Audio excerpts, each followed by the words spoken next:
Before your first breath, before your first cry echoed through the corridors of this world, there was silence, not emptiness, but a silence so full, so complete, it trembled with meaning. In that silence, you were awake, not as a body, not as a name, but as essence unformed, unconfined, suspended in a place where time had no edge and space had no walls. A place older than stars, older than memory, older than the very idea of being born. There you stood at the threshold, and you were not alone. Around you, the fabric of eternity shimmered like a veil made of breath. You saw others not in form but in presence, souls like yours, glowing with purpose, some weary, some radiant, some trembling on the edge of choice. There was no fear there, no pain, only knowing. You remembered everything then, every path you had walked, every name you had carried, every life that had burned through you like sacred fire. And then, a question, not spoken, not asked aloud, but etched into the very marrow of your being. Will you go again? Not as punishment, not as exile, but as pilgrimage. To descend, to forget, to feel the weight of flesh again, to dive into the currents of time, knowing you would drown for a while in illusion. Why would you say yes? Why would any soul choose to fall? Because in that realm beyond the veil, you understood something we no longer do. That to live is to remember love in pieces. That to suffer is to carve truth into the soul's architecture. That to forget is not to lose, but to test the strength of what cannot be broken. And so you made a pact, not with a god, not with fate, but with yourself. You chose your time, you chose your place, you chose the shape of your vessel, the body that would carry you. You chose the wounds you would wear like sacred inscriptions etched into skin, even the ones you would come to curse. And in that choosing, you bowed not in submission, but in power, because to enter the realm of matter, to descend into density, into form, is not weakness, it is ritual. You looked down upon the world to be. You saw the pain waiting, the loss, the forgetting, and still you nodded. Because you knew. To be born is to enact a sacred vow, a vow so ancient it echoes through every heartbeat, even now. But then came the falling, the unraveling, the passage through the spiral, through blood, through bone, through scream and shadow. And then nothing. The veil dropped, the pact erased from your conscious mind, the knowing swallowed by amnesia. And yet, some part of you still remembers.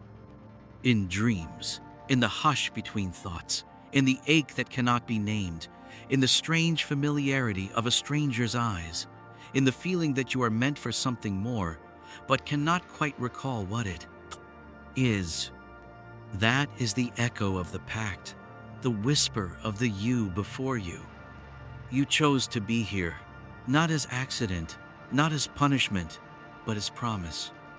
And though you have forgotten the terms, the soul remembers. And it waits, patiently, silently, for the moment you begin to remember why you came.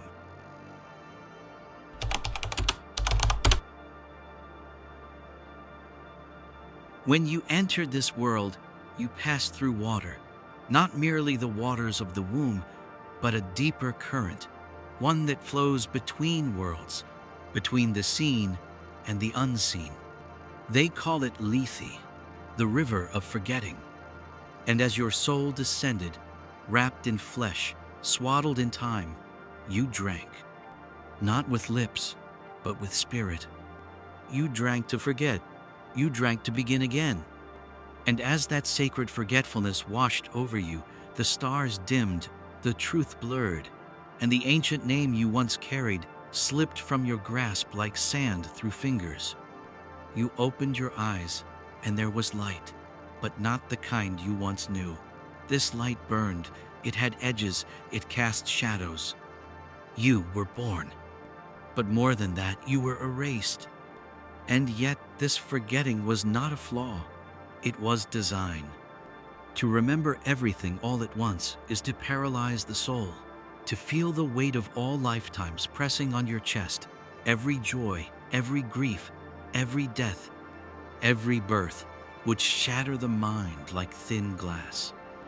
So you were given the gift of amnesia, a veil, a soft curtain drawn across the eyes of the spirit, not to punish you, but to protect you. Because in forgetting who you were given the chance to discover who you are. Like a seed buried in darkness, you were planted in the world without memory of the forest from which you fell. And yet, there are cracks in the veil, moments, a scent, a melody, the way light moves through trees on a certain afternoon, a glance from a stranger that feels like a forgotten lifetime, the sensation of being home in a place you've never been. And in those moments, the veil trembles. Something stirs. Not the mind, but the soul. It whispers, "You've been here before." It does not explain. It does not insist. It simply reminds. But the mind, trained in noise, rationalizes it away. Coincidence, it says. Imagination. And so, you sleep again. But deeper now, within your being, a fire begins to flicker. Because amnesia is not the end. It is the beginning of the path back. Every story of awakening begins in sleep. Every mythic journey begins with forgetting. Even gods in their descent pass through shadow to reclaim their light. So must you. You were not meant to remember with your brain. You were meant to remember with your life, with your choices, with your pain, with your awe. The veil does not keep truth from you. It asks if you're willing to seek it. And in seeking, you begin to transform the forgetting into a different kind of knowing. A knowing that is not bound by memory, but by resonance. You do not recall the ancient oath, but you feel its echo in every moment that pulls at the edge of your soul. You were not abandoned. You were not lost. You were hidden until the time was right to find yourself again. The veil is not your enemy. It is your teacher. And one day, when the veil thins just enough, you will see through it. And behind it, not an answer, not a name, but a presence. Yourself. The one who chose, the one who remembers.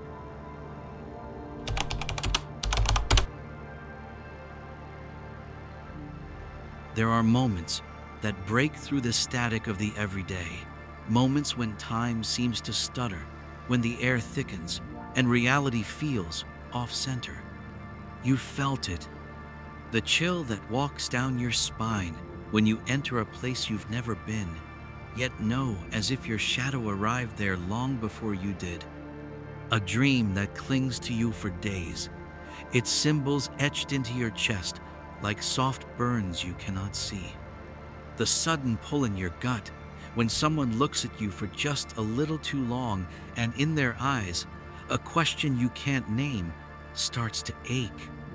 These are not accidents, they are echoes. Fragments, remnants, shadows cast by the soul through the veil of your forgetting. You do not remember, but something within you does. Beneath the architecture of your personality, beneath the noise of your thoughts, the roles you play, the masks you wear, there is a deeper pulse, a rhythm.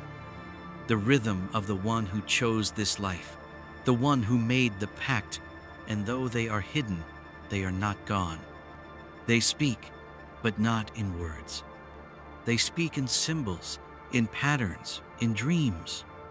Because the soul does not speak English, or Russian, or Arabic, or Chinese, the soul speaks in metaphor. A bird that appears again and again, a number you keep seeing at the edge of your vision, a melody that moves you to tears, though you don't know why. You call them coincidences, but the soul calls them reminders. Each is a thread, a shimmer in the fabric of your life, meant to guide you back inward. You are not as lost as you think. Your dreams, those strange, shifting landscapes you wander at night, they are not random firings of a tired brain. They are windows. You return there each night to meet what you have forgotten, to remember without remembering. Have you ever dreamt of a city you've never seen but know more intimately than the street you live on? Have you ever met a stranger in a dream whose name you did not know, but whose soul felt like a part of your own? In those places, you are closer to the truth than when you are awake. Because sleep does not obey the veil, and in sleep you return to the threshold. And still the waking world speaks. Synchronicity. A conversation overheard at the exact moment you needed it. A book falling from a shelf. A child's question that cuts through your certainty like a blade. Each event, small, subtle, and easy to dismiss, is a seed.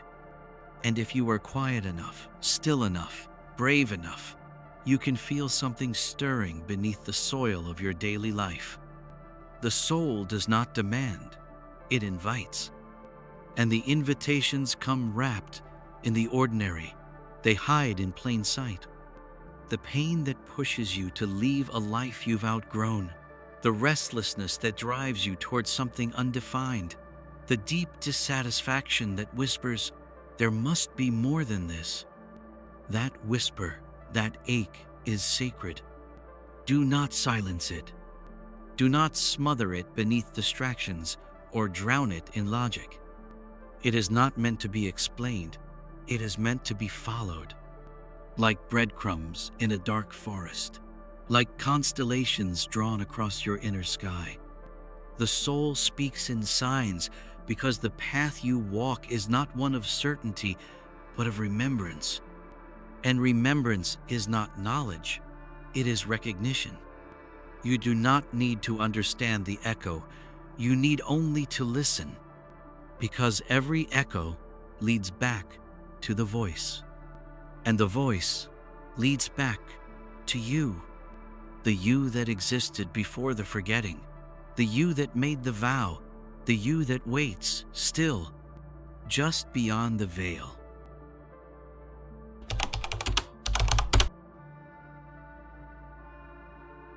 Pain is not a punishment. Though it burns, though it breaks, though it drags your heart through glass, it was never meant to destroy you. It was meant to shape you. And here, in the hush beneath the surface of your life, is the most unsettling truth. You chose it, not in some cruel masochistic way, not out of guilt or karma or shame, but out of vision, out of love too vast for the human mind to comprehend. Before you came here, before breath filled your lungs, you saw the entire path. You saw the parents you would be born to. You saw the heartbreak, the betrayal, the loneliness, the illness, the failures, the silence of the nights when no one answered. And still, you said yes, because your soul understood what the mind cannot, that growth is born of pressure, that awakening often wears the mask of ruin, that light, to truly be known, must first be lost in the dark. There are some lessons that cannot be taught, only lived. Compassion, courage, forgiveness, surrender. These are not ideas. They are transformations, and transformation requires fire. You knew this. You chose your wounds, and not only your own, but the ones you would inflict. Yes, even your shadow was selected with care, because shadow is where power sleeps. You knew that to become whole, you would have to meet the parts of yourself you once cast out, the anger, the envy, the fear, the hunger. All of it is part of the pact. To descend is to be broken, but to be broken is to be opened. There is a kind of gold that can only be found in the cracks. The alchemists knew it, the mystics knew it, the ancients whispered it through story and flame. The deeper the wound, the deeper the well. And so you chose the challenges that would bring you to that edge, not to punish you, but to awaken you.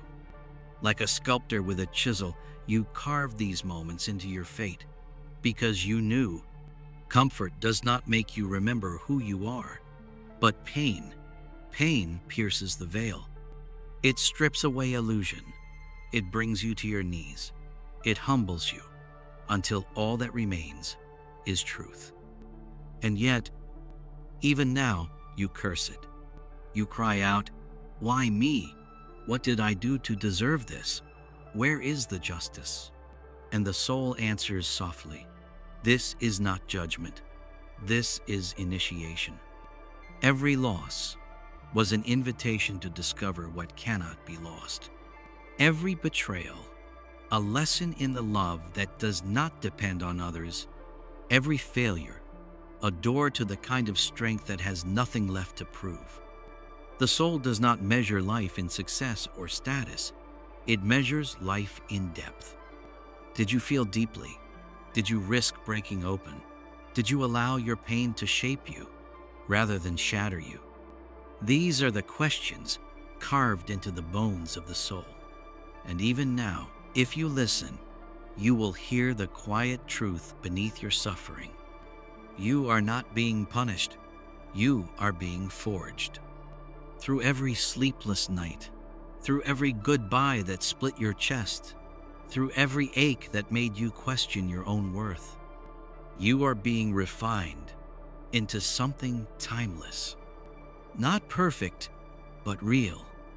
And one day, you will look back on the flames and thank them.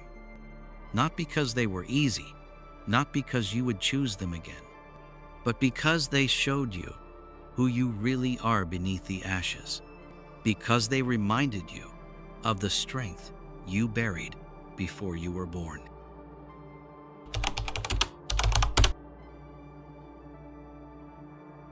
They come to you not by chance, not by luck, not by coincidence, but by design. Some walk into your life like echoes, familiar in ways you cannot name. Their face stirs something ancient in you. Their voice rings like a memory you never made. Others arrive like storms, like trials clothed in human skin. They tear through you, shake you, break you, and still they are part of the plan. Because before this life, before the forgetting, you sat across from them in a place where souls speak without words. And you asked them, "Will you help me grow?" And some replied, "Yes, I will love you." And others answered, "Yes, I will hurt you." Not out of cruelty, not out of darkness, but out of sacred agreement. Because the soul does not flinch from pain if pain serves awakening. In that higher realm, you saw each other not as enemies, not as lovers, not as strangers, but as mirrors, each one reflecting what you needed to see. Some were chosen to remind you of your light. Others were chosen to reveal your shadow. The parent who abandoned you, the friend who betrayed you, the partner who broke your heart, even the ones who passed too soon. Each one a page in the book you wrote before birth. Do you remember? Do you remember asking your mother to be the first one you would love, even if she wouldn't know how to love you back? Do you remember choosing the friend who would one day leave so you could learn the ache of absence and the strength of standing alone? Do you remember selecting the one who would awaken desire in you, then walk away, so you would finally turn inward and find the source within yourself? They were not mistakes, they were milestones. Some souls you meet again and again, across lifetimes, across eras, changing faces, but carrying the same vibration. You know them not by sight, but by feeling. You sit next to them, and the silence feels full. You speak with them, and time bends. You touch their hand, and something ancient exhales. These are your soul companions, not always easy, not always kind, but essential. And then there are the brief ones, the ones who pass through your life like flickers. The stranger who says something that changes the course of your day. The child who locks eyes with you in a grocery store and seems, for one heartbeat, to know everything. They are travelers too, messengers, reminders, waking you up in passing. And yes, there are those who wound, those who lie, those who manipulate, those who seem to bring only chaos. But even they, especially they, play roles written into your myth. Sometimes it takes a rupture to reveal your own boundaries. Sometimes it takes betrayal to summon your own voice. Sometimes it takes loss to awaken presence. Do not worship them. Do not hate them. See them. See the contract behind the chaos. See the mirror behind the mask. Because every soul you meet carries a message from the beyond. Some whisper, "Remember who you are." Others roar, "Become who you were meant to be." And you are not passive in this dance. You too are someone else's teacher, someone else's lesson, someone else's storm or sanctuary. Your presence ripples through lives you'll never even know you touched. And so the circle turns. Each of us walking one another home, sometimes through love, sometimes through fire, but always, always through choice. So when you ask, why did they come into my life? The soul replies, because you asked them to.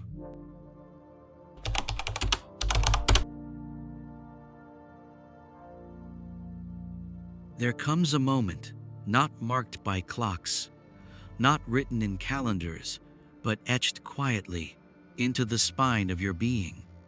It does not begin with fireworks. It begins with discomfort, a restlessness, a hollowing out, a quiet ache that hums beneath the noise of your life.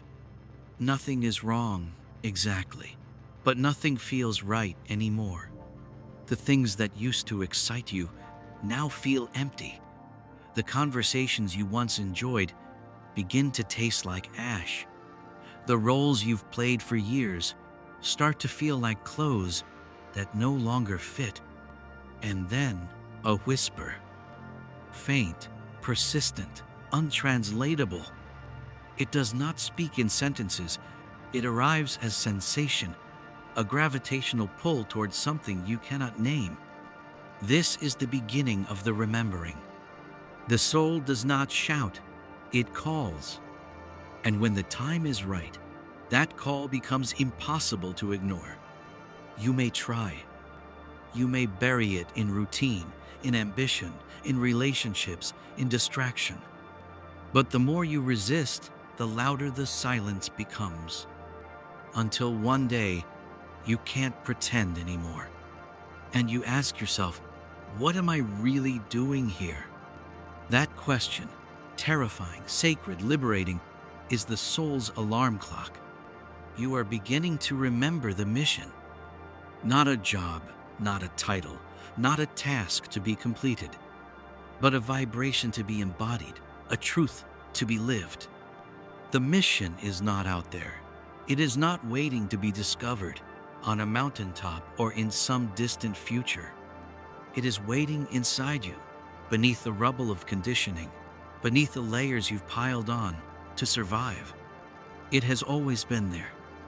You've seen glimpses of it. In childhood dreams that made your chest burn with longing. In moments of awe, when time stood still and the world seemed made just for you. In the creative sparks you dismissed as foolish. In the pain that didn't destroy you but remade you. The mission is woven into your essence, but remembering it requires undoing. Unlearning, unraveling, untangling the voices that told you who to be. This is not comfortable. This is sacred disorientation. Your old self will resist. Your old life will cling. But the soul is not here to be comfortable. It is here to be true. And truth has a frequency. When you align with it, life begins to move differently. Doors appear that logic could not explain. People arrive who feel like missing chapters. Events unfold that seem orchestrated by invisible hands. These are not coincidences.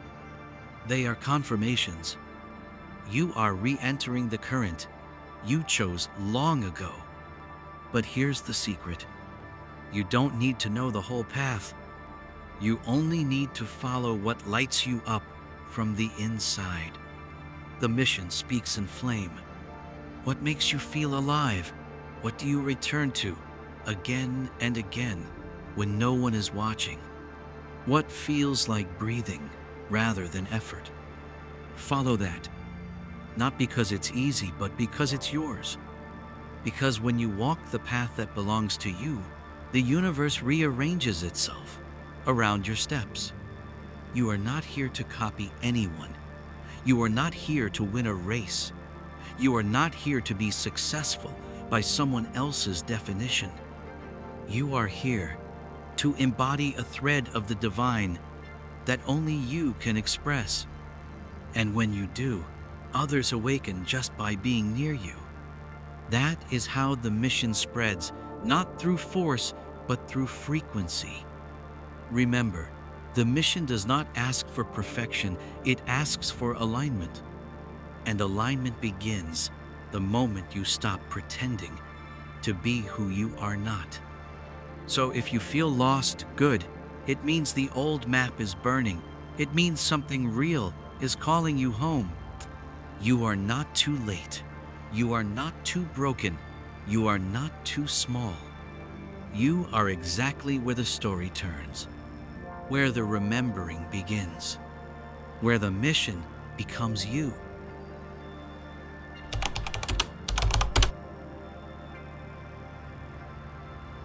You chose to be born. Yes, but that was only the first choice. The others came later, and they come still. Every morning you wake up, you are given the same silent invitation. Will you remember today? Not just remember the facts, the name, the role, the responsibilities, but remember the truth behind the mask, the thread behind the tapestry, the soul behind the self. You see, choice is not a single act. It is a continual becoming. You did not choose to be born once. You are choosing it still. With every breath, with every word, with every moment, you say yes or no to what your soul is whispering. This is the choice beyond the choice. The deeper one, the quiet one, the one that no one sees, but that shapes everything. To walk through life asleep is easy. The world rewards you for it. Be predictable, be productive, be normal. But to wake up, to truly wake up, is to walk against the current of the dream. It is to see the strings behind the puppet show. It is to look into the mirror and see not the face, but the fire behind the eyes. And that kind of seeing changes everything. It breaks systems. It burns illusions. It costs. Because once you see, you cannot unsee. Once you remember, you cannot forget. And this is why the soul waits so patiently for the moment you are ready to choose again. Not the life you inherited, but the life you came to live. And the choice is always now. Even here, even in this sentence, even in this silence. Will you return to sleep, or will you take another step into the light you feared was lost? It is not dramatic. It is not loud. It happens in the smallest places. In the moment you speak the truth, even when your voice trembles. In the second you pause, instead of reacting from the old wound. In the instant you listen to the quiet pull. rather than the shouting world.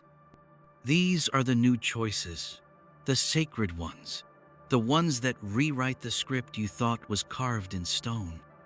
And with each one, the veil thins. The contract begins to glow again under the dust of years. And you start to remember, you were never meant to follow the path. You were meant to forge it. Even destiny leaves space for decision. This is the paradox of the soul. It writes a map, then lets you redraw it with your footsteps. There are coordinates waiting, moments of convergence, people you are still meant to meet, truths you are still meant to speak. But you must walk toward them. And even in the not walking, even in the stillness, in the doubt, in the I don't know what to do, there is power.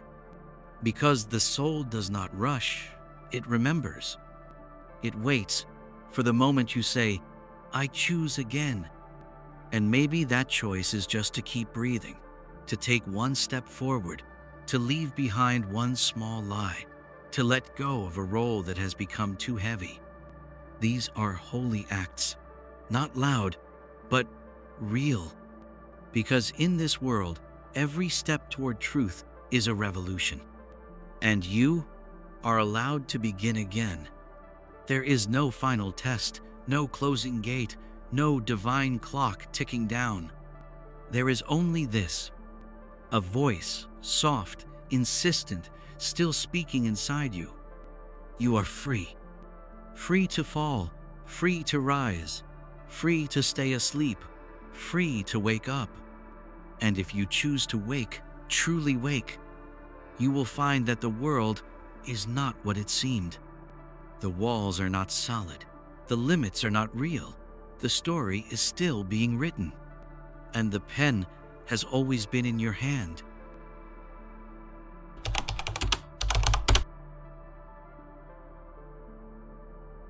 There comes a time when the journey bends inward again, not as an ending, but as a return. A spiral, not a line. A remembering, not a retreat. The soul, having tasted form, having touched grief, having learned through silence, begins to turn back toward the light it once left behind. But it is not the same light, and it is not the same soul. You have changed. That was always the point. To descend into shadow, to forget, to fracture, and then to carry something new back into the infinite. Because Source does not evolve without you. Yes, you, the imperfect. You, the seeker. You, the one who fell and rose 1,000 times. In this return, there is no judgment, no scales, no tallying of sins or virtues. There is only one question. What did you become? Not what you achieved, not what you owned, not who approved of you, but what essence did you embody? What frequency did you bring back from the dream? You see, life was not a test, it was a transmission. And now you bring your note back into the symphony. A soul is not measured in perfection. It is measured in depth, in the way it stretched, in the way it broke open, in the way it learned to carry both sorrow and beauty in the same breath. This is what you return with. Not answers, but resonance. And there, on the other side of the veil, you are met. Not by gods with thrones, not by golden gates, but by a stillness so familiar, it brings tears to your eyes. Home, not a place, but a recognition. You remember that you were never truly separate, that the forgetting was part of the ritual, that the pain had a purpose, that every moment of love, no matter how brief, shone like a torch through the dark and left its mark on the eternal. You are not applauded. You are welcomed. Not because you succeeded, but because you tried. Because you dared. Because you entered. Because you said yes to the mystery. And now you rest. Not in oblivion, but in communion with all the versions of yourself you have ever been, with all the lives you have ever touched, with all the threads you helped weave into the tapestry of becoming. You remember them. The mother, the wanderer, the warrior, the poet, the silent one, the broken one, the one who laughed in the face of the void and still chose love. They all stand with you now, not behind you, but within you. And in that stillness, that sacred pause between lifetimes, something glows. Not obligation, not boredom, but curiosity. A new whisper, a new question, a new invitation. Will you go again? And maybe you will. Maybe you'll choose a new story, a new body, a new name, a new veil to pass through. Not to escape, not to repeat, but to continue the infinite dance of remembering and forgetting, of falling and rising, of being human and being more than human. The spiral never ends. It deepens, and every return adds another layer to the light. This is the great secret. You were never only born, you are always being reborn. Not once, not twice, but in every choice, every silence, every breath. And even now, as these words fade, you are not ending. You are becoming. Again, always.